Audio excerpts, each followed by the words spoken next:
Okay, everyone, some quick updates for you today. Got some fun news and then some not so fun news to share with you today. By the way, my name is Russ. This channel here is my journey with Parkinson's, which includes my father, who has the advanced stages of Parkinson's, and myself, who is his caregiver, along with my youngest son. So a couple fun things. Recently, a few weeks ago, my dad needed to go to the dentist again. It was a Friday. I'm like, well, you're probably going to have to go and set up an appointment. He didn't want to call. I think it's because he likes to get out, right? Okay. So we went down to the dentist and they're like, yeah, we can fit you in about 2 hours. Like, okay, cool. So my dad was like, well, let's go to Dairy Queen. Like, okay, well, we can do Dairy Queen. Even though it's really tough to get him in and out of the car and all kinds of things. It's like, okay. So my dad, he deserves this. Don't know how much time he has left. So something simple. And we got the Dairy Queen, got him inside. Got him he likes a little chicken tender basket for like $7. So you get some chicken tenders, like 3 of them, I think it is, some French fries, your choice of side, such as your sauce and all that stuff, and then you also get a sundae, which is what he really wanted. So he did a pretty good job eating his chicken. Get to the sundae, and he had a difficult time. He couldn't hold the sundae because, as we all know, Parkinson's. If you've been here long enough, you shake a lot. Couldn't quite get that to work. So while I'm eating my upgraded Butterfinger Blizzard, thank you, Dairy Queen, those are yummy. So while I'm eating mine with one hand, I'm holding the cup of his chocolate sundae with the other, so he doesn't tip it over and he can just focus using one hand. So that was a good one.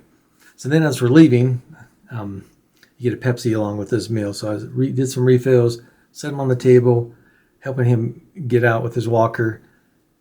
And the lady starts coming up and starts cleaning everything up. And I'm like, no, I want those things. I want to take them with me. She goes, oh, no, I'm going to take them out to the car with you. So big shout out. She didn't have a name tag on, or at least I didn't see her name tag, but great job. Great customer service, very friendly to us and helped us out to the car. I really do much appreciate that. So the other fun, exciting thing was my oldest son was able to fly in so he could hang out with his grandpa for a few days. Which is good because a few weeks earlier he was talking about how he wasn't going to get to see his oldest grandson, basically before he passes, because he felt like, I'm going to be gone by January in a few months. I'm out of here. And I keep saying, no, you said that 5-6 years ago. And he's like, ugh. So anyway, he was able to come in, so he's been hanging out with us for a little while. So now the tough news. Things have changed. Things for my dad have taken a turn for the worse. The other day, he kind of forced his way down to the kitchen because he wanted to go to the kitchen. I tried not to let him down to the kitchen because it's so difficult for him, as well as dangerous, going down the stairs, which you guys have seen videos of those stairs. It's crazy. And then going back up. And I thought, if he wants this, he's going to have to work for it. I know it sounds mean, but he needs to for himself as well, because he likes that challenge. So he gets down to the kitchen, and later in the day, after he'd gone back upstairs, brought into bed, I'm like, I think maybe he wanted, one last look out the kitchen window, just to say, yeah, no, I built this house. This is my property. I did this. So, and that day, we got him back into bed. It was probably around 6 o'clock. So he slept from 6 o'clock that evening until 1 p.m. the next day. And that's when the hospice nurse and caregiver showed up. So he slept a long time. So he's taken a turn for the worse. He's currently, let's put it this way, they've taken him off his usual meds because he has difficulty swallowing them. He barely eats, barely drinks. So we're down. Yeah, they're estimating this is it.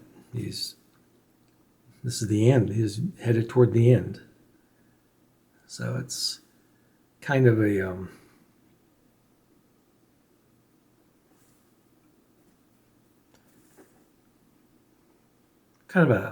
happy and sad moment, because he's been suffering.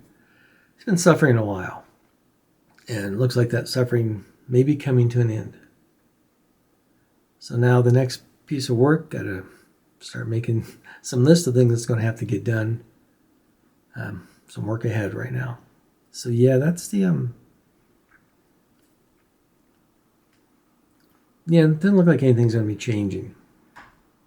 So he's back in bed today. He was up this morning for just a little bit, totally disoriented, no energy, extremely weak. Obviously, he's not eating, so he's not getting any nutrients into his body. The previous day, we have the one hospice caregiver, the one I tell you about who gives him the bath. She's great. I'd mentioned he wants some butterscotch pudding, so I was at the store this morning, got some butterscotch pudding, and the only time he would eat is if I put it up to his mouth. If I'd ask him, do you want something to eat? He just goes, it's like, what do you want me to do now? Where are we going? What are we doing? He no clue what was going on.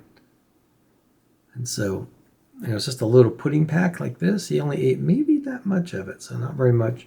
And his Pepsi, which you all know he loves his Pepsi, a couple swigs of that and he couldn't take any more. So, yeah, we're all in agreement. I'm not a professional, but this is a major change, and I think maybe a month, if that.